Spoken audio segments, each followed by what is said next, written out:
Hermanos, que la gracia y que la paz de Dios nuestro Padre esté abundando en cada corazón de los santos. El Señor Jesucristo estableció a través de los apóstoles diferentes tipos de reuniones en la iglesia.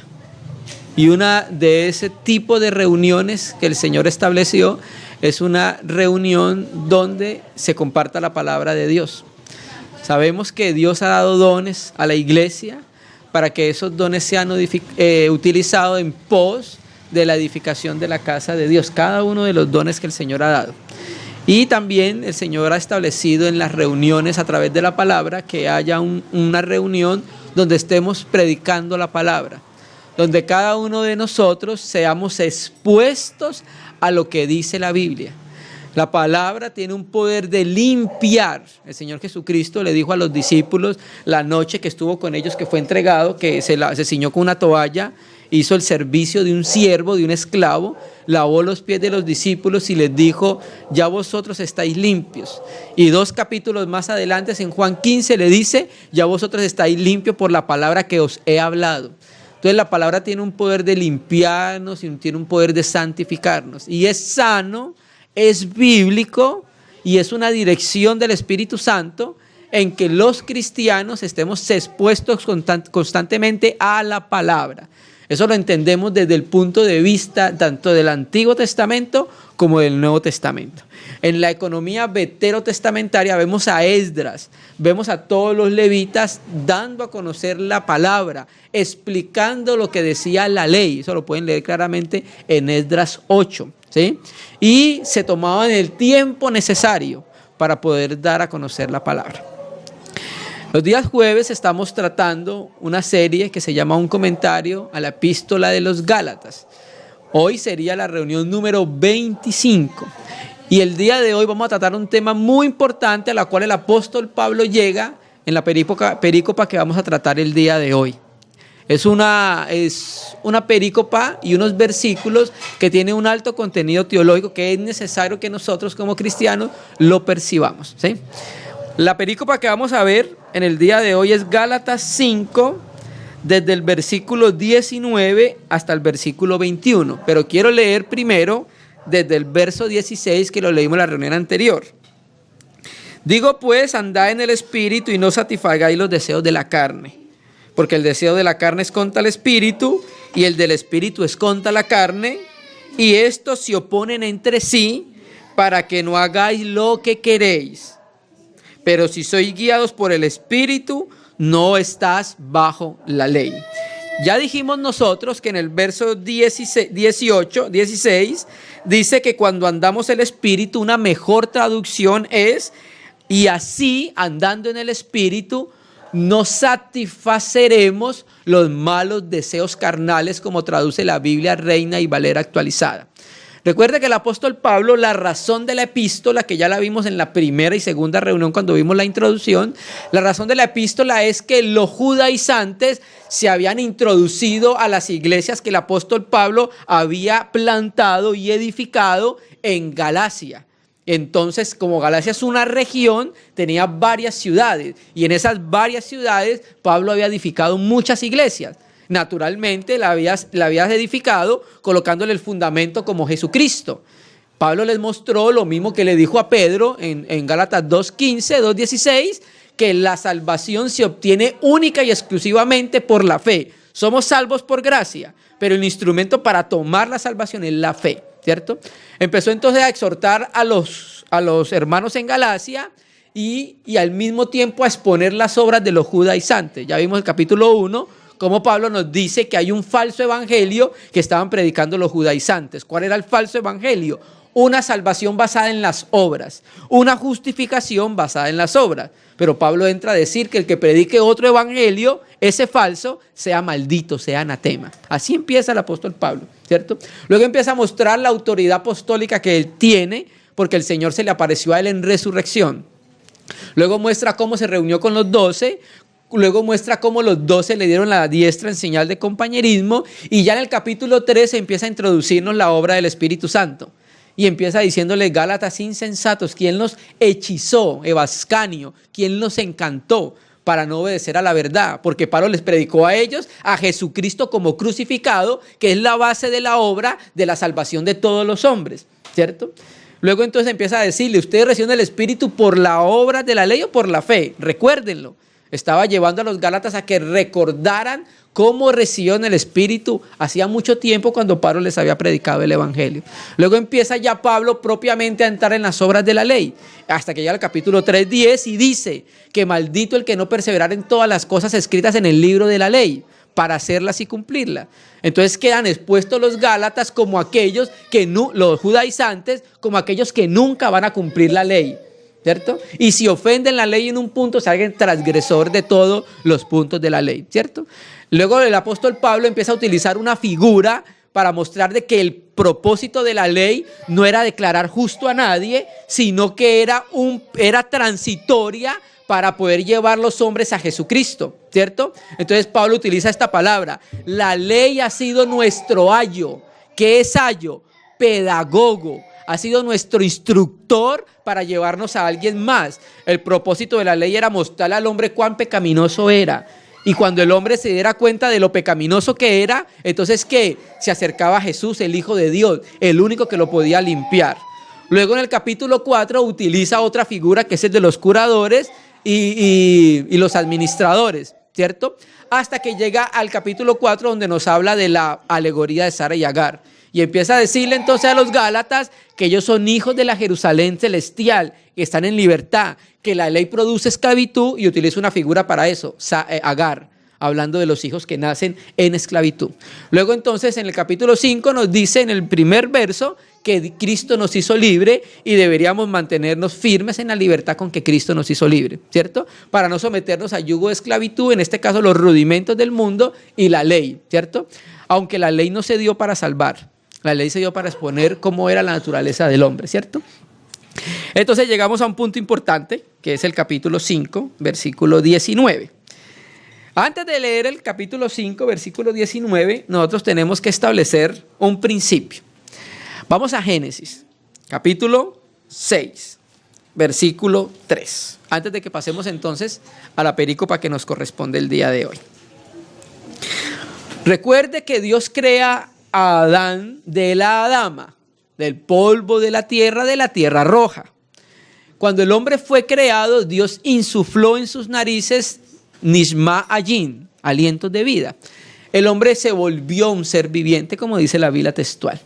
Según la dirección de la palabra, el hombre está compuesto de espíritu, alma y cuerpo. Cuando hemos estudiado nosotros la razón por la cual Dios le dio espíritu al hombre, es porque el espíritu debe tener la prominencia en el hombre creado de Dios, porque es el órgano en el cual Dios se va a comunicar, en el cual Dios va a habitar y en el cual el hombre va a empezar a desarrollar su vida cristiana. Pero resulta que sucedió algo, ¿cierto? El hombre, la escritura dice en 1 Tesalonicenses 5:23, Dios creó al hombre espíritu, alma y cuerpo. Ese es el orden, para que nosotros entendamos que la primacía debía ser dada al espíritu. Adán tenía que volverse al espíritu, tomar del árbol de vida para que su espíritu fuera vivificado. Pero resulta que cuando el hombre cae, cuando el hombre peca, los papeles se voltean. Ahora el gobierno lo tiene en el hombre el alma, ¿cierto? Y entonces hasta que el hombre llega a Jesucristo, ¿cierto? Entonces el hombre cae, la preeminencia que la debía tener el espíritu ya no la tiene, la pasa a tener el alma, pero también hubo un cambio en el alma. Hubo algo en el alma que se le añadió que el alma no tenía, y es que el pecado, ¿sí? Entonces vamos a leer capítulo 6, versículo 13, cuando empieza a hablar de los nefileos o de los nefilín. Capítulo 6, versículo 3. Y dijo Yahvé, no contenderá mi espíritu, ese espíritu debe ser con mayúscula porque es el espíritu de Dios. No contenderá mi espíritu con el hombre para siempre, porque ciertamente él es ¿qué? Carne, mas sus días serán 120 años. El hombre cuando cae, efectivamente el pecado entró en el hombre, pero el hombre fue desarrollando cada vez más la vida pecaminosa. Y llegó a un punto en que Dios dice, el hombre es carne. El hombre no era carne. El hombre era un ser para que gobernara el espíritu y se volviera un hombre espiritual al comer el árbol de la vida. Entonces ya han pasado unos tiempos, unos 500 años más o menos, donde la maldad se ha proliferado en la faz de la tierra de aquel entonces, y entonces Dios dice que le pesó en su corazón, no se arrepintió, porque Dios no se arrepiente como nosotros. Biblia textual dice, le pesó Dios haber creado al hombre por ver cómo su creación primordial, que tenía la primacía, que era el hombre, se ha convertido en carne, ¿cierto? Quiero leer del libro del hermano Ni, El hombre espiritual, una definición de lo que es la carne. Voy a leerlo en la página 69. Dice, página 69. En la caída del hombre, el alma se opuso a la autoridad del espíritu y quedó esclavizada al cuerpo con sus pasiones. De modo que el hombre se convirtió en un hombre carnal, no en un hombre espiritual. El espíritu del hombre fue despojado de su noble posición y fue rebajado a la de un prisionero. Puesto que ahora el alma está bajo el poder de la carne, la Biblia considera que el hombre es carnal. Todo lo que es anímico se ha vuelto, ¿qué? Carnal. Entonces en la Biblia, cuando habla de la carne, se refiere a la vida y la naturaleza del alma y del cuerpo del hombre no regenerado. O sea, se refiere a la naturaleza pecaminosa que se halla en el cuerpo. Y la carne es el instrumento de pecado. Entonces, las escrituras, cuando nosotros miramos, nos muestran efectivamente que lo que es nacido de la carne, carne es, no va a cambiar. Y desde que nació el primer hombre, que fue Caín, el hombre que nació, ¿fue nacido de qué? Fue nacido de la carne. Y lo que es nacido de la carne, carne es, ¿cierto? Entonces, el hombre fue carnal desde que pecó hasta que vino el Señor Jesucristo. ¿Por qué? Porque en la venida de Cristo, en su obra redentora y en su economía, Él va a dar la provisión al hombre para que eso tenga un cambio. Entonces, como el hombre es carne, llegó a ser carne, la Biblia utiliza un término para referirse al hombre que es carnal, sarkinois, que significa carnalidad. Esa es la palabra que Pablo utiliza a los Corintios en el capítulo 3, donde dice: yo quería hablarles a ustedes como espirituales, como neumáticos, pero no pude. Tuve que hablarle como a carnales, ¿como a quién? Como a niños en Cristo. ¿Se me entiendes? Entonces, el Señor viene a nuestra vida para que esa condición de carne dé un giro y ya no seamos carnales, sino espirituales, ¿cierto? Entonces, vamos a leer en Romanos 7 una definición que Pablo también tiene acerca de la carne, ¿cierto? Entonces, la carne tiene que ver con el principio dinámico de pecaminosidad en el cuerpo del hombre, ¿cierto? Romanos 7, versículo 17. La carne está establecida en la naturaleza caída del ser humano. Mira lo que dice Pablo. De manera que ya no soy yo quien hace aquello, y presta atención a esta palabra, a estas palabras, sino el pecado que mora en mí. Yo sé que en mí, preste atención, esto es en mi carne, no mora el bien, porque el querer el bien está en mí, pero pero no el hacerlo. Entonces, si vemos el versículo 17 y el 18 dice: el pecado mora en mí. ¿Esto es en dónde? En mi carne, ¿cierto que sí? Entonces el hombre se volvió carne, el viejo hombre se volvió carne, y es todo el asiento de la naturaleza pecaminosa en el yo del hombre y en su naturaleza caída. Cuando Dios crea al hombre, era un hombre puro, era un hombre limpio, porque todo lo que Dios crea lo hace en luz. Cuando el hombre peca, se le añade algo a la naturaleza del hombre. ¿Qué es? La caída, el pecado. Y entonces ya el hombre fue afectado con algo para cual Dios no lo creó. Dios no creó al hombre para el pecado. Dios creó al hombre para que fuera receptor de la vida divina. Entonces el hombre pecó y entonces se volvió carne, ahora es receptor de la naturaleza pecaminosa. Entonces la carne se refiere a la vida y naturaleza del alma y del cuerpo del hombre no regenerado. Entonces, ahora sí vamos a Gálatas 5 y vamos a leer de corrido primero, 19. Y manifiestas son las obras de la carne.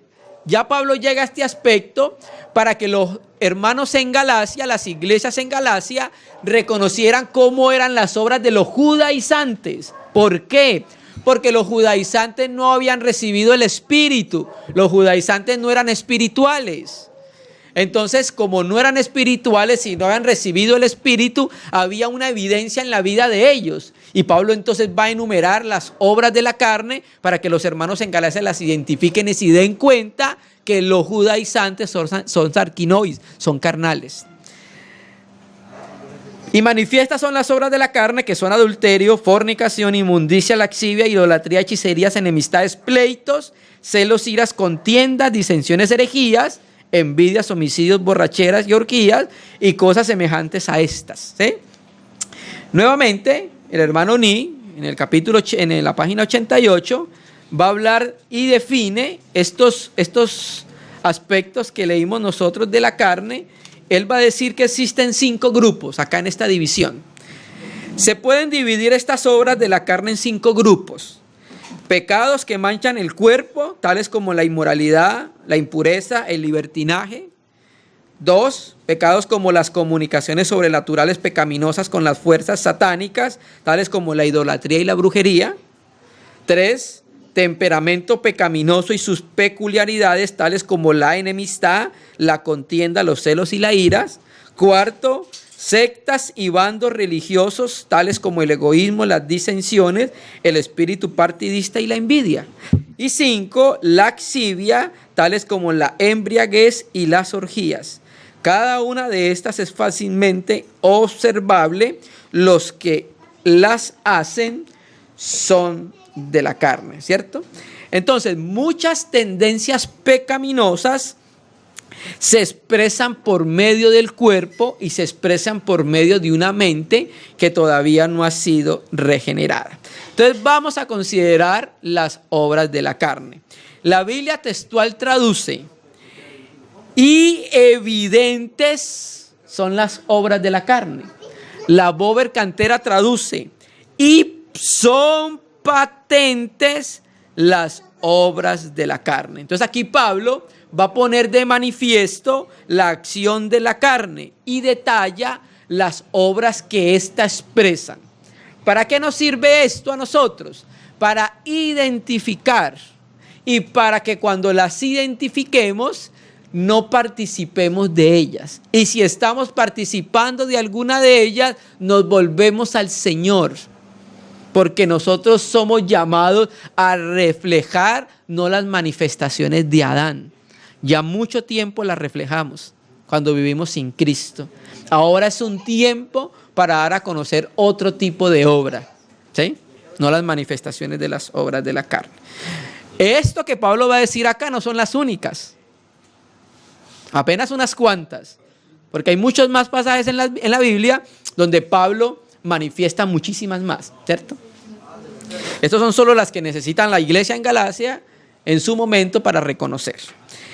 Y manifiestas o evidentes son las obras de la carne. Acá se mencionan en Reina y Valera 17 obras de la carne o evidencias de la carne, ¿sí? Pero en el Nuevo Testamento griego, de Nestlé Aland, aparecen 16. Como lo dijimos, no es una lista exhaustiva. Hay muchas partes más donde aparece.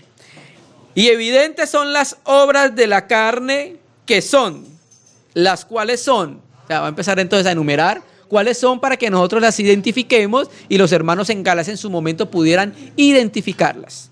para que se dieran cuenta quiénes eran carnales y quiénes no estaban manifestando el Espíritu Santo.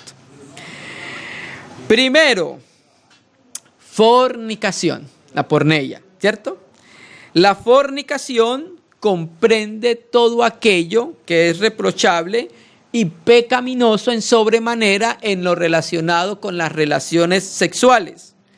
Fornicación abarca lo general de las relaciones sexuales prohibidas de diferentes maneras. ¿Por qué?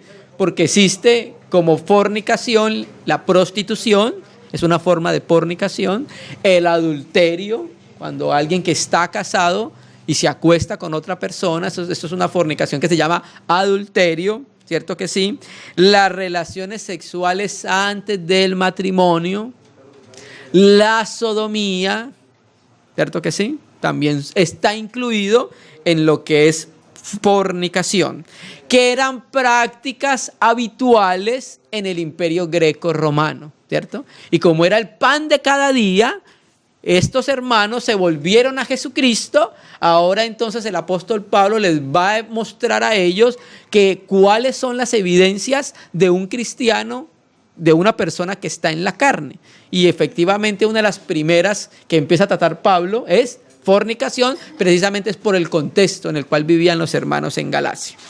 Segunda, voy a leerlas de acuerdo al orden que tiene el Nuevo Testamento interlineal griego, ¿sí? Ya vimos entonces la primera, que es la fornicación. Toda relación sexual ilícita, sea como se llame. La segunda acá aparece como inmundicia. Esa es la segunda obra de la carne que aparece acá. Inmundicia o impureza. La impureza es muy relacionada con la fornicación y está relacionada con todo tipo de suciedad moral que incluye pecados grotescos. Incluye la impureza de corazón y esa impureza de corazón va a llevar entonces a la persona a cometer este tipo de pecados. Laxivia, la que sigue. ¿Qué es la laxivia? Entonces, laxivia también tiene que ver con fornicación, porque son personas que se entregan a todo tipo de desenfreno moral y todo tipo de perversión sexual, hermano. Y estamos en un tiempo muy parecido al tiempo del Imperio Greco-Romano, porque esto que acabamos de leer, fornicación, impureza y laxivia, es el pan nuestro de esta generación. ¿Se me entiende? Entonces no es solamente una exhortación para el tiempo de que escribió Pablo a las iglesias en Galacia, sino que también es una exhortación para nuestro tiempo. ¿Por qué? Porque lo que es nacido de la carne, carne es. Y estos deseos están en la carne de todos los seres humanos. ¿Cuál es la diferencia nuestra con los hermanos de las iglesias en Galacia en el primer siglo? Ninguna. Vivíamos por la carne, Cristo nos salvó y ahora somos llamados a abandonar las obras de la carne. ¿Cierto que sí? Laxivia, entonces, es todo lo relacionado con desenfreno moral y perversiones sexuales, hermano. Vamos a mirar cómo la laxivia también está relacionada con la sodomía. Vamos a Romanos 1, versículo 24. Romanos 1, versículo 24, donde nos vuelve a utilizar esta palabra. Por lo cual también Dios los entregó a la inmundicia en las concupiscencias de sus corazones, de modo que deshonraron entre sí sus propios cuerpos, ya que cambiaron la verdad de Dios por la mentira, honrando y dando culto a las criaturas antes que al Creador, el cual es bendito por los siglos. Amén. Por esto Dios, porque no quisieron tener en cuenta a Dios, los entregó a pasiones vergonzosas, pues aún sus mujeres cambiaron el uso natural por el que es en contra naturaleza. Y de igual modo también los hombres, dejando el uso natural de la mujer, o sea, el hombre dejó el uso natural de la mujer y la mujer dejó el uso natural del hombre. ¿Qué es eso? Pecado de sodomía. ¿Y cómo lo relaciona Pablo? Se encendieron en su laxivia, hombres con hombres y mujeres con mujeres, que naturalmente hace parte todavía de la fornicación. unos con otros, cometiendo hechos vergonzosos, hombres con hombres, y recibiendo en sí mismo la retribución debida a su estrabismo.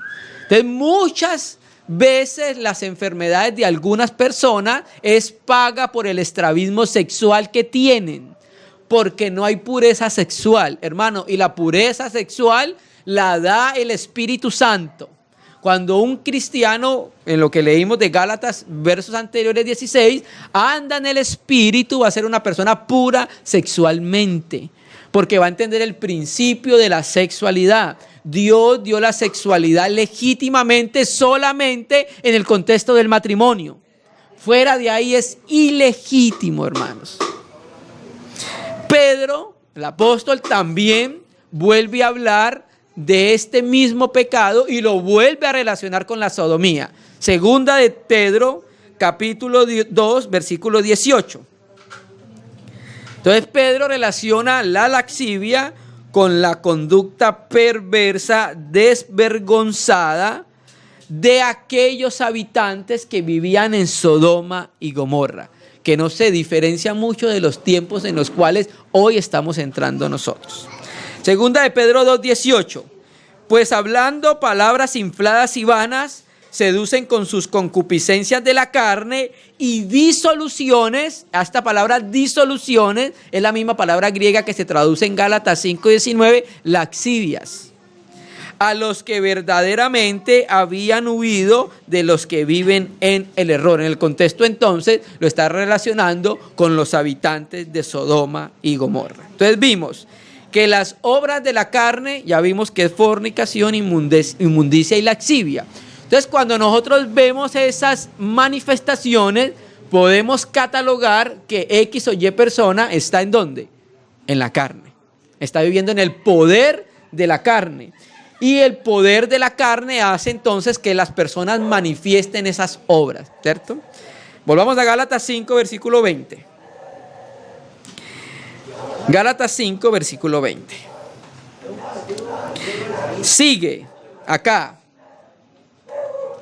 Idolatría. Idolatría. La palabra idolatría es una palabra compuesta de idolón y latreia, que significa servicio. Traduciendo literalmente, un servicio a los ídolos. Eso es lo que es idolatría, ¿cierto? Y tiene que ver inicialmente en su primera acepción con adoración a dioses falsos en lugar de la adoración al Dios único y verdadero. Que esta es una de las manifestaciones de la carne, aparte de la fornicación, que más ha vivido la humanidad. Porque desde que se ha creado hombres, el diablo ha engañado creando diferentes dioses o deidades con D pequeña para esclavizar a los hombres, para que los hombres honren a la creación en vez de al creador, ¿cierto? Entonces, este pecado también se manifiesta en los creyentes cuando los creyentes son conducidos en el poder de la carne. Cuando son creyentes que aún no han entregado todas estas cosas al Señor para que por el Espíritu se hayan de hacer morir las cosas pecaminosas, las obras de la carne. Quiero leer un versículo que nos va a mostrar que junto con el pecado de la idolatría va de la mano otro. Vamos a Romanos 3, versículo 5. Entonces, es idolatría cuando un cristiano coloca en su corazón algo diferente de lo que debe tener el primer lugar, que es Dios. ¿Se me entiende? Y nosotros, por la experiencia y por lo que hemos visto que muchos cristianos han caído en idolatría, hermano. No necesariamente tiene que ser servicio a imágenes. Hay otras formas de idolatría que ocupan un lugar muy especial en el corazón del cristiano, que precisamente no es Jesucristo, ¿cierto? Vamos a mirar. Colosenses 3, versículo 1. Haced pues morir lo terrenal en vosotros. Colosenses 3, versículo 5. Haced pues morir lo terrenal en vosotros: fornicación, otra vez, impureza, pasiones desordenadas, malos deseos y avaricia. Y mire la aclaración que tiene el Espíritu Santo por Pablo. ¿Qué es la avaricia? Idolatría. Extraño, ¿cierto? Que la avaricia esté relacionado con la idolatría. Y vamos a mirar otro texto donde vuelve a hablar de lo mismo. Efesios 5, versículo 5. Porque sabéis esto, que ningún fornicario o inmundo, muy parecido, o avaro, ¿qué es qué? Idólatra. Mire cómo el Espíritu Santo está relacionando la avaricia con la idolatría. Ningún avaro que es idólatra tiene herencia en el reino de Dios. Entonces, ¿qué es una persona avara? Una persona que lo quiere poseer todo. Una persona que se apodera de todo para sí mismo. Entonces, ¿por qué la avaricia es idolatría? Porque el yo y Mamón tienen el primer lugar en el corazón y son deificados en el corazón de la persona. Cuando es una persona es avara, quiere todo para sí. Y aquí la avaricia está relacionada con los bienes materiales casi siempre. Desea todo para sí. Entonces se encuentra el yo en el lugar donde debe estar Dios. El servicio para Dios debe estar en el primer lugar. Entonces la idolatría es avaricia porque el yo y Mamón desplazan a Dios, quien debe tener el primer lugar en nuestros corazones. Por eso el Espíritu Santo es muy claro de decir que la avaricia es idolatría, porque la avaricia es deificación del yo en el corazón, en el primer lugar, en el corazón humano, en lugar de Dios. ¿Sí? Entonces ahí vemos que hay muchas formas de idolatría, hermano. ¿Sí? Cuando estoy tratando de conseguir todo para mí, una persona completamente que piensa si yo en el yo, una persona que piensa solamente en su propio bienestar, no en el bienestar de los demás, y eso es ausencia de amor. Y el amor es una de las evidencias de que un cristiano está andando en el espíritu, hermano. ¿Sí me entiende? Por eso está relacionando en la carne. No, el amor es una evidencia de un cristiano que está andando en el espíritu. El amor es la evidencia de un cristiano que está andando en el espíritu. Entonces, cuando un cristiano es avaro, es una evidencia de la carne y eso lo va a llevar a la idolatría porque tiene a alguien en el corazón, en el primer lugar. ¿Quién? Él y Mamón. ¿Sí me entiendes? Entonces, por eso el Espíritu Santo dice, ojo con los idólatras. Y sumando la palabra, nos damos cuenta entonces qué más es idolatría. Entonces, cuando veamos a alguien con esas características, nos damos cuenta que es una evidencia de la carne, ¿sí? Y eso también es para que nosotros mismos podamos ver por la palabra cómo está nuestro corazón. Sigamos, verso 20, lo que sigue. Hechicería, la palabra griega farmakeia, viene de el castellano fármacos, ¿cierto?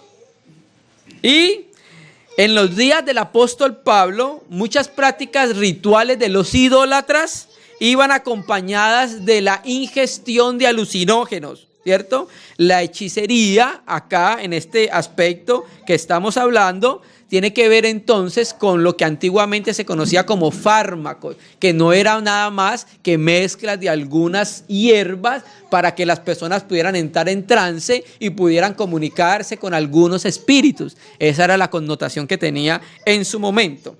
Entonces, ¿qué es la hechicería? Tiene que ver o sustituye la hechicería el poder divino por lo humano. En nuestro tiempo, la hechicería lo que trata es sustituir el poder de Dios a través de encantamientos y de invocaciones a través de espíritus. Hermanos, Dios en el Antiguo Testamento fue muy claro cuando habló acerca de los hechiceros. Vamos a leerlo en Éxodo 28, versículo 10, Éxodo 22, versículo 18. Éxodo 22, versículo 18. ¿Lo tenemos? Éxodo 22, versículo 18. A la hechicera no dejarás viva. ¿Cierto? Entonces nosotros entendemos esto desde el punto de vista ya del Nuevo Testamento, porque Dios hacía un juicio sobre la hechicera. ¿Por qué? Porque efectivamente es una manifestación de las obras de la carne. ¿Y qué pasó con el viejo hombre que era el que manifestaba las obras de la carne? Murió. ¿En dónde? En la cruz, cuando Jesucristo fue crucificado. Ahí mató todas las obras del viejo hombre, hermano, ¿cierto? Volvamos a Gálatas 5:20.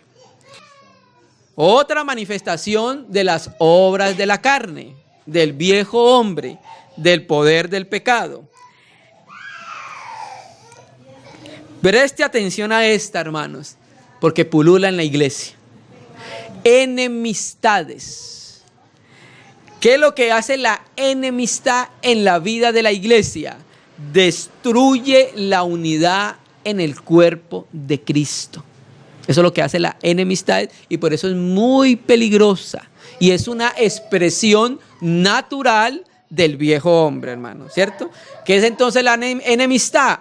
Es cuando hay en el corazón un resentimiento interior de alguien hacia otra persona, hermano. Amén. Sigamos, la que sigue, contiendas, ¿sí? O pleitos. Entonces, el siguiente paso a la enemistad, ¿cuál es? Los pleitos, ¿cierto que sí? O las contiendas, o la disputa, o la discordia, ¿cierto? Entonces, ¿qué es la contienda? Es el detonante de las enemistades, ¿cierto? Es como una cadena, una sigue a la otra, ¿sí me entiendes? Entonces nosotros tenemos que guardar el corazón, porque el Señor en Mateo 5, en el monte, cuando dio las bienaventuranzas, Él les dijo, oíste que fue dicho, no matarás, y cualquiera que mate será culpable de juicio, ¿se acuerdan? Entonces la enseñanza de los fariseos era, la única manera que usted va a entrar a juicio es cuando mate. Si usted no mata, no va a entrar a juicio. Y viene el Señor Jesucristo y explica la realidad de ese mandamiento cuando se lo dio a Moisés. Y Él les dijo, no solamente va a ir a juicio cuando mate. Cualquiera que se enojare contra su hermano en su corazón será culpable de juicio. O sea que el mandamiento iba muchísimo más allá de matar, hermano. ¿Sí me entiendes? Entonces cualquiera que se enoja contra su hermano en un sentido de aborrecimiento va a ser expuesto a juicio, que es precisamente uno de los aspectos que estamos hablando acá, las contiendas. Y precisamente esas contiendas, ya como pasa a un grado mayor de enemistad, entonces generan discusiones violentas, donde hay un ingrediente que está completamente ausente, el amor. Del cual los versos anteriores, el apóstol Pablo nos hablaba. Y entonces Pablo le escribe a los Gálatas esto porque efectivamente ve que eso se estaba manifestando por causa del evangelio falso que estaban predicando los judaizantes. Mire, hermanos, el evangelio falso de los judaizantes era ¿cuál? Usted va a recibir el Espíritu por las obras de la ley. Usted va a ser declarado justo por las obras de la ley y usted va a ser salvo por las obras de la ley. Entonces, cuando había alguien que seguía ese evangelio, iba a ser alguien que no iba a recibir el Espíritu Santo. Y si no iba a recibir el Espíritu Santo, ¿qué iba a hacer? Iba a caminar en su carne, iba a caminar en su naturalidad. Porque no había pasado por aquel que podía hacer morir las obras de la carne en la cruz. ¿Quién? Jesucristo. Por eso es muy claro el verdadero evangelio versus el falso evangelio.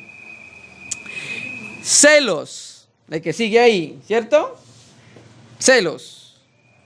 Aquí está en singular, celo, pero no es el celo que en las escrituras hay veces habla de un celo que es santo, ¿cierto? Como Pablo dice, o celo con celo de Dios, en 2 Corintios 11, no. Este es un celo que es producto de las enemistades, de la animosidad entre los hermanos, ¿cierto?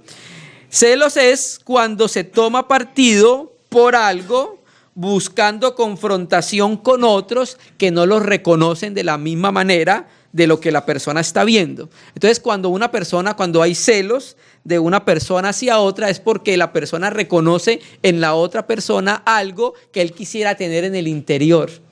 Y esa persona lo tiene, y hay celo y hay una envidia en el corazón de la persona, que efectivamente después va a llevar a otra que va a ser la envidia. Otra, ira. Iras, dice acá. En el interlineal de Francisco La Cueva dice arrebatos de ira. El arrebato de ira, precisamente, entonces, es algo propio de la carne, ¿cierto? ¿Qué es entonces un arrebato de ira en contra de los hermanos? Es cuando se exterioriza el rencor que ha sido guardado en el corazón de la persona. ¿Cierto que sí? Entonces, o sea, todo esto que estamos viendo, hermanos, aunque es el pan de cada día de muchas familias, es una evidencia para que nosotros miremos cuáles son las manifestaciones del viejo hombre, y si hay algo en nosotros de ellos, nos volvamos al Señor, porque Él dice, si por el Espíritu hace morir lo terrenal en vosotros. Aunque el viejo hombre fue muerto con todas sus concupiscencias. ¿Cierto que sí? Entonces tenemos que ver y creer al Señor la obra que hizo. Sigue. Contiendas. Francisco La Cueva traduce rivalidades. ¿Cierto que sí? Entonces, cuando alguien entra en una rivalidad, cuando la persona busca lo suyo propio. ¿Se me entiende? Entonces tiene un espíritu de contradicción, tiene un espíritu de rebeldía, hermano. Esa rivalidad se da precisamente por eso, porque todavía el cristiano no ha visto la obra de Jesucristo y lo que dice Filipenses 2. Filipenses 2 nos dice que ninguno busca el bien propio, sino que busca el bien de los demás, que es una evidencia de que nosotros nos estamos amando. ¿Sí me entiendes? Otra, disensiones. Francisco La Cueva traduce como divisiones. ¿Qué es la división? Producir acciones contrarias a la unidad del cuerpo de Cristo en la iglesia. La división se hace entonces cuando se toma partido, ¿cierto? Es una manifestación del viejo hombre, hermano. Y las divisiones, cuando hay divisiones, se producen grupos sectarios en la iglesia. Casi siempre las divisiones se producen cuando se levanta una bandera de algún aspecto de la fe. Las muchas divisiones que hay en el cristianismo hoy es por causa de ¿qué? De que enrolaron un aspecto de la fe. ¿Sí me entiendes? Por ejemplo, los adventistas del séptimo día, ¿qué bandera alzaron? El sábado y la venida de Jesucristo. Los presbiterianos, ¿qué bandera alzaron? El gobierno a través de los ancianos, de los presbíteros. Entonces las divisiones que existen hoy es precisamente tratando de levantar banderas en relación con la fe, hermano. Pero la división es una obra de la carne, hermano. No importa cómo la quiera disfrazar, la división es una obra de la carne, ¿sí? Y Pablo, a través del Espíritu Santo, nos exhorta a que nos apartemos de los que causen división en la iglesia. Porque si estamos en el mundo, pues en eso es natural, que todo el mundo sea divisivo. Pero en la iglesia hay que guardar la unidad del cuerpo de Cristo. Solícitos en guardar la unidad de la fe, del Espíritu. Vamos a mirar cómo Pablo nos exhorta en Romanos 16, versículo 17. Romanos 16, versículo 17. Mire cómo el Espíritu por Pablo nos exhorta, nos ruega que nos apartemos de los que causan división en la iglesia, hermano. El pecado de división es un pecado terrible en la congregación, hermano. Afecta la unidad del cuerpo de Cristo. Y cuando una persona es divisiva, es una persona que no sabe y no ha percibido en su corazón lo que es la iglesia. Lo puede conocer en su mente, pero en su interior no ha tenido temor de causar una división en la casa de Dios, hermano. Algo terrible. Romanos 16, 17, mas os ruego, hermanos, que os fijéis en los que causan divisiones y tropiezos en contra de la doctrina que vosotros habéis aprendido. ¿Y qué? Y os apartéis de ellos. El mandamiento del Espíritu Santo es nítido en cuanto a aparezcan divisores, personas divisoras en la iglesia. ¿Qué tenemos que hacer? Apartarnos. Y decirle, hermano, hermana, si usted se quiere dividir, se va a dividir sola. O si usted se quiere dividir, se va a dividir solo, porque nosotros no lo vamos a acompañar en eso. ¿Sí me entiende? Es una obra de la carne. Si usted quiere evidenciarla y manifestarla, está en toda la libertad, pero la iglesia no puede participar de división. Es un pecado que hace daño al cuerpo de Cristo, daña corazones. Nosotros lo hemos visto, hermano, lo terrible que es el pecado y la tristeza que causa en el corazón de la iglesia la división. Pues vamos a la que sigue. Una muy parecida. Reina y Valera traduce herejías. Francisco La Cueva traduce partidismos. Samuel Pérez Millo traduce sectarismos. Herejía viene de la palabra griega heresis, de donde viene heresiología, que ya lo consideramos acá, tratado acerca de las herejías, y de donde viene heresiarca. ¿Quién era un heresiarca? Heresiarca es la persona que se reconocía en la antigüedad como aquel que había promulgado una herejía y se había expandido por muchos lugares. No era un patriarca, sino un heresiarca. Era reconocido como el fundador de una herejía. ¿Se me entiende? Por ejemplo, Sabelio es un heresiarca, el fundador, o se cree que es uno de los fundadores que impulsó la doctrina modalista sabelianista. ¿Se me entiende? Eso es lo que es. Entonces, es la acción voluntariosa de la carne que no se somete a las verdades establecidas en la palabra que la iglesia está practicando, ¿cierto? Y él forma su propia secta, su propio grupo, de acuerdo a sus verdades alejadas de la palabra.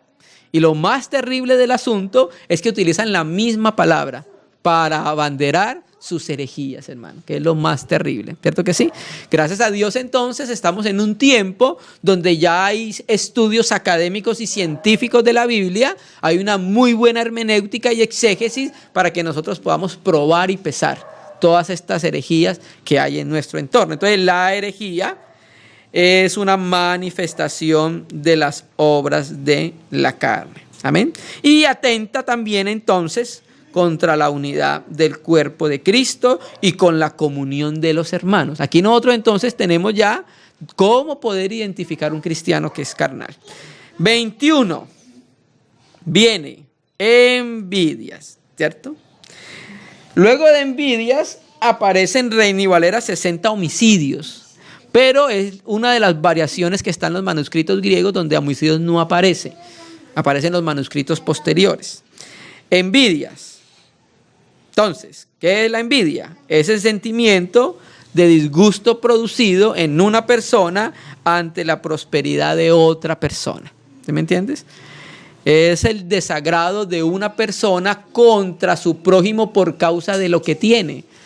No hay envidias buenas. La envidia es envidia, hermano. ¿Se me entiende? Y en la ley, en el decálogo, no codiciarás la mujer de tu prójimo, que eso hace relación con la envidia. ¿Se me entiende?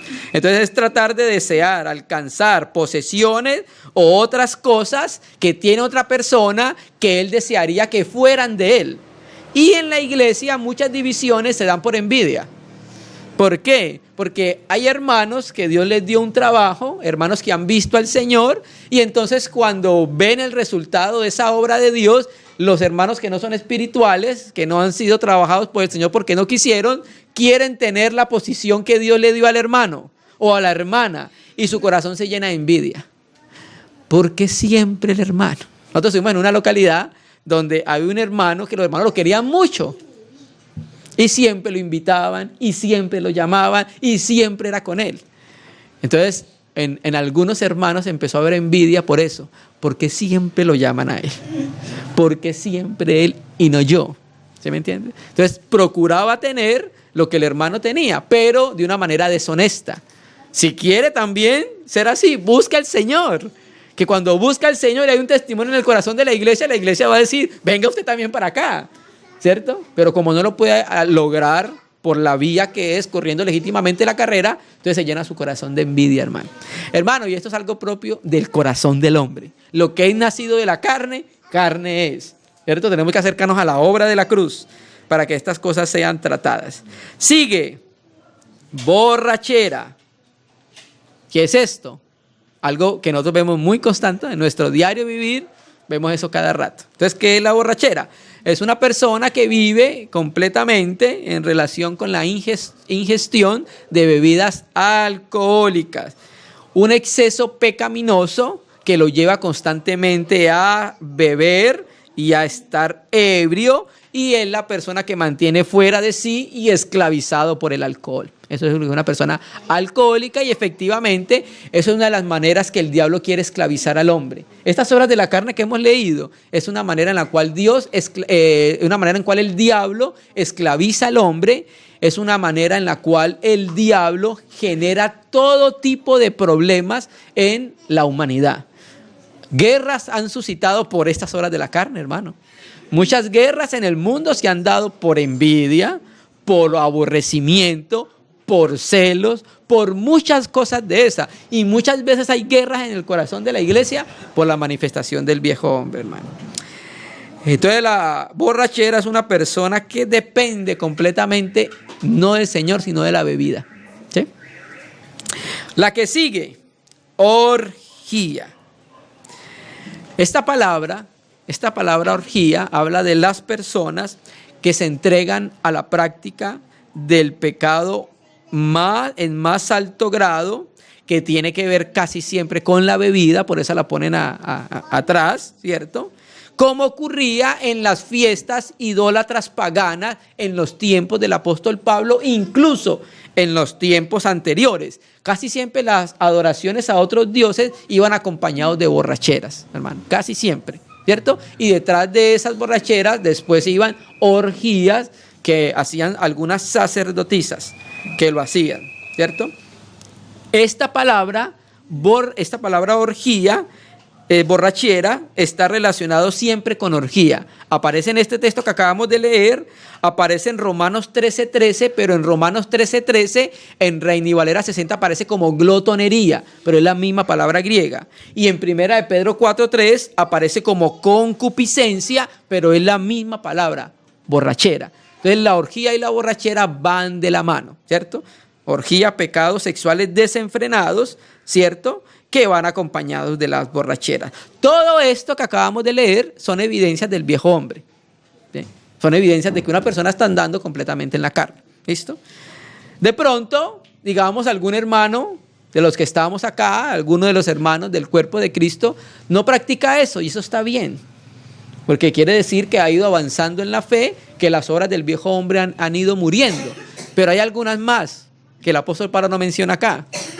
Por ejemplo, la soberbia, la altivez, el egoísmo, sí, arrogancia. Entonces, por eso dijimos que Pablo no trajo una lista exhaustiva, ¿cierto? Y termina diciendo, y cosas semejantes a estas. O sea, la lista es larga, completamente larga. El apóstol Pablo, por ejemplo, en Romanos 1 habla de ellas, en 1 Corintios 5, 6, en 2 Corintios 12, en Efesios 4, 19, en Colosenses 3, 5, en 1 Tesalonicenses 2, 1 Tesalonicenses 4, 1 Timoteo 1, 1 Timoteo 6, 2 Timoteo 3, Tito 3, aparecen muchas más obras acerca de las cuales Pablo está hablando acá. Y cosas semejantes, donde dice semejantes, el adverbio homoia es raíz del verbo castellano homologar, o sea, hacer algo equiparable a otro. En Efesios, Pablo le llamó a eso obras infructuosas de las tinieblas. ¿Por qué? Porque para Dios no representa ningún fruto. Eso representa un fruto para el reino de las tinieblas, hermano. Cuando una persona anda en estas obras, lo que está haciendo es que no avanza el reino de Dios, sino que avanza el reino de ¿qué? El reino de las tinieblas, hermano. Por eso es que salir corriendo de ellas, urgentemente. ¿Cierto que sí? Y cosas semejantes a estas, acerca de los cuales os amonesto. O sea, los hermanos en Galacia ya conocían acerca de esta enseñanza que Pablo, cuando estuvo edificándolos, les habló acerca de ellos. Como ya os he dicho antes, que los que practican tales cosas, no heredarán el reino de Dios. Quiero leer un comentario que hace F. Bruce en su comentario de la epístola a los Gálatas, en la página 341. Dice: Aparece por primera vez la expresión reino de Dios, aunque Pablo presupone la familiaridad de sus lectores con la misma, ya que sin duda formó parte de su predicación. La palabra proeipon puede referirse a la instrucción oral. Según Hechos 14:22, Pablo y Bernabé advirtieron a los conversos del sur de Galacia de que es necesario que a través de muchas tribulaciones entremos en el reino de Dios. Para Pablo, el reino de Dios se sitúa en el futuro. Es la herencia del pueblo de Dios en el tiempo venidero, en la resurrección. El don del Espíritu Santo aquí y ahora es la primicia, apargé, Romanos 8:23, y la garantía, apavón, segunda de Corintios 1:22, de la herencia futura. F.F. Bruce entonces ve esta palabra de reino de Dios hablando acerca del reino venidero de nuestro Señor Jesucristo. Entonces, los que practican tales cosas, efectivamente, no participarán del reino de Dios, porque van a ser juzgados en el tribunal de Cristo, y si se hallaron en prácticas de las obras de la carne, no participarán del reino de Dios. Entonces, Pablo dice, como ya os lo he dicho anteriormente en las enseñanzas que le dio oralmente a las iglesias en Galacia, que los que practican tales cosas no heredarán del reino, el reino de Dios. Entonces recuerde que dijo cosas semejantes. Hay muchísimas más. Vamos a leer una que está relacionada con esta. Efesios 2, versículo 1. Hermanos, hay una particularidad de la carne que debemos identificarla en nuestra vida diaria, hermano. La carne se centra en el yo para todo. Cuando en un cristiano es primero yo, segundo yo y tercero yo, es una de las más altas evidencias de que el cristiano está en la carne. La carne siempre va a llevar el centro al yo de la persona, hermano. Por eso nosotros tenemos que ver la vida del Hijo de Dios a través de la palabra. ¿Por qué? Porque el Hijo de Dios no pensó en sí mismo, el cual existiendo en forma de Dios, morfoteos, se humilló a sí mismo y se rebajó. La vida de Jesucristo no estaba centrada en Él, estaba centrada en el Padre. Padre, que se haga tu voluntad, aunque yo soy Dios, pero que se haga tu voluntad, no la mía, hermano. Entonces la carne va a centrar todo a la vida del yo. Entonces un cristiano, cuando lo evidenciamos como carnal, es que está pensando siempre en él. Cómo satisfacerse, cómo alegrarse, ¿cierto? En vez de pensar en los demás, en la obra del Señor, y busca siempre su beneficio propio. O sea, la vida de la carne centra todo en el yo, ¿cierto? Efesios 2:1. Y Él os dio vida a vosotros cuando estabais muertos en delitos y en pecados, en los cuales anduvisteis en otro tiempo, siguiendo la corriente de este mundo, conforme al príncipe de la potestad del aire, el espíritu que ahora opera en los hijos de desobediencia, en los cuales también todos nosotros vivimos en otro tiempo, póngale cuidado, en los deseos de nuestra carne. ¿Cuáles son los deseos de nuestra carne? Lo que acabamos de leer. ¿Por qué? Porque en el versículo 17 de Gálatas, de 5, dice que el espíritu desea algo y la carne desea algo. Entonces el cristiano es un campo de batalla, porque el espíritu quiere hacer la voluntad del Padre y la carne quiere hacer su propia voluntad. Entonces ahí hay una oposición, ¿cierto? Entonces aquí dice, en los deseos de nuestra carne, y preste atención, haciendo la voluntad de la carne, ¿cierto? Entonces haciendo la voluntad no solo de la carne, sigue diciendo, y de los pensamientos. Y éramos por naturaleza hijos de la ira, lo mismo de los demás. Entonces aquí solamente no habla de la voluntad no solo de la carne, sino de los pensamientos. Son pensamientos egoístas, pensamientos ajenos de Dios, porque nosotros no aprendimos así a Cristo. A Cristo lo aprendimos enseñándonos algo en el Padre Nuestro. Padre nuestro que estás en los cielos, santificado sea tu nombre, que tu nombre sea santificado, hágase tu voluntad. Nosotros aprendimos de Cristo así, no hacer nuestra propia voluntad. Y cuando buscamos hacer nuestra propia voluntad, porque es lo que queremos, alejado de la voluntad de Dios, entonces esa es una evidencia de la obra de la carne, porque está centrado todo en el yo. Es una manifestación inequívoca de que un cristiano anda en la carne, porque quiere hacer su voluntad, alejado de la voluntad del Señor. ¿Se me entiendes? Voy a colocar el ejemplo de alguien que quería hacer su voluntad y no la voluntad del Señor, que a la final terminó reconociendo la grandeza del Señor y tuvo que hacer la voluntad del Señor. Paloma, Jonás. Jonás, mi voluntad es que te vayas a Nínive, una ciudad que es grande, que tiene más de 120,000 habitantes, que no saben distinguir de su mano derecha e izquierda, y les prediques que si no se arrepienten, de aquí a 40 días van a ser destruidas. El contexto histórico, el fondo histórico entre los ninivitas asirios y los israelitas no era muy bueno, porque los asirios habían deportado a los israelitas y los habían colonizado, ¿sí? Entonces seguramente ese sentimiento estaba en el corazón de Jonás. Entonces Jonás, no, tú eres un Dios misericordioso, yo ¿para qué les predico? No, se arrepiente, no, me voy. Y se fue. Él pensó que podía esconderse de Dios, tomó un barco y se fue para Tarsis. Y pensó que Dios no lo iba a encontrar allá, ¿cierto? Entonces sucedió algo en la vida de Jonás para que él entendiera que él debía hacer la voluntad de Dios y no su voluntad, ¿sí? ¿Qué sucedió en la vida de Jonás?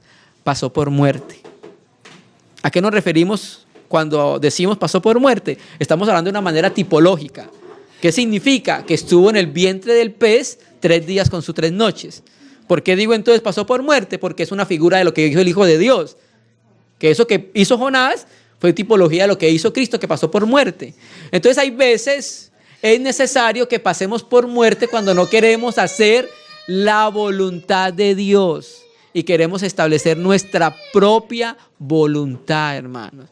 Y cuando queremos establecer nuestra voluntad, es una evidencia de que andamos en la carne, porque la voluntad centra todo en el yo, hermano. Y créame que es uno de los trabajos que el Espíritu Santo está haciendo con el cristiano.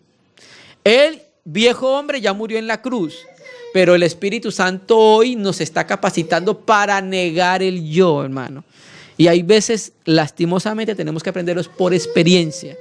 Hasta que no tengamos una experiencia dolorosa, no vamos a aprender a negar el yo, hermano. ¿Sí? Entonces, hermano, lo que hace la carne son obras sin vida, porque son infructuosas, porque no aportan para el reino de Dios.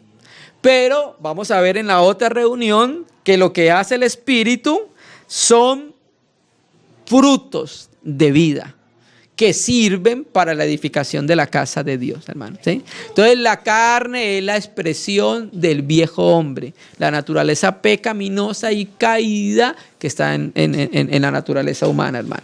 Entonces esto nos sirve para que vamos identificando, incluso nosotros, cada uno a través de la palabra puede exponerse si estamos participando todavía de alguna de estas cosas y muchísimas más, que no nos alcanza el tiempo ahorita para mirar, pero deberíamos hacer una serie de hablar de las obras de la carne. Va a ser algo bien largo para que conozcamos muchas de las manifestaciones de las obras de la carne, ¿cierto?